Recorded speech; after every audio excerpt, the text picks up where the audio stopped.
Hi, I'm Rick Reese. I'm a health coach with HMR, and joining me are Adam Witt, Kim Smith, and Tony Toledo to discuss phase 2 of the HMR program. So before we get into it, guys, to start, let's just take a minute to hear just a quick bit about each of you. You get a little bit of your time in the program, where you're from. Adam, you want to start? Yeah, I am Adam Witt, a health educator here in our Advocate Aurora system, which extends from Wisconsin and Illinois. And I've been with the HMR program for, it's probably 6 years like this week. So Wow, I know I joined right before Thanksgiving 6 years ago. So happy to be here. congratulations. That's Yeah, really thank you. great. Kim, how about you? Hi, I'm Kimberly Smith. I'm with Sharp Steely in San Diego, and I've been with HMR for about 13 years now. Fantastic. And Tony? So my name is Tony Toledo, and I've been with HMR I just had my 20th anniversary last month, and I'm in Northern California at Palo Alto Medical Foundation.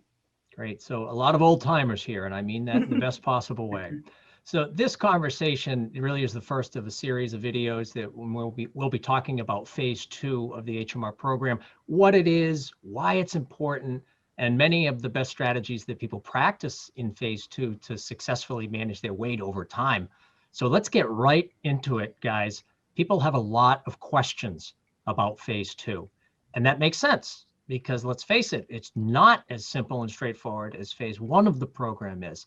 So what do I mean by that? The nuances and the layers of phase 2. Kim, what comes to mind around what's different about phase 2 compared to phase 1 of the program?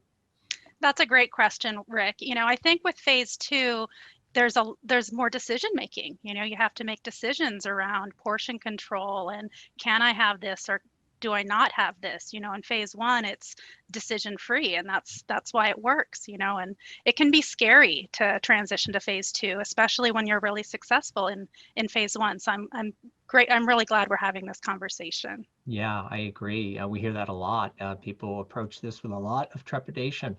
Adam or Tony, anything else you would add about how phase 2 is different from phase 1?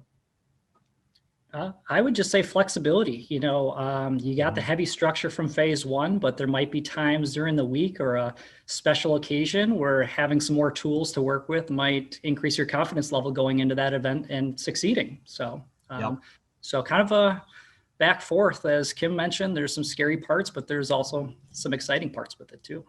Yeah, I would agree. Tony, before I move on, anything you'd add about just phase 2 in the most broadest of senses here? Yeah, I would just say it's where the rubber hits the road. It's where we get to real life and take so many great skills and tools and techniques from phase 1 and make it ours in P2. Yeah, I like that. Ownership and sort of customizing the tools of the program for long-term success. Adam, I'm going to come back to what you said. On one hand, it's just phase 2 is so great because you have more food flexibility, more variety. But on the other side, you have more food flexibility and more decisions and more variety and more choices. And that can be scary, as you said, Kim. So of course, people have a lot of questions about phase 2. It really doesn't lend itself to a simple one-word answer. And that's really why we're doing this video and this series of videos.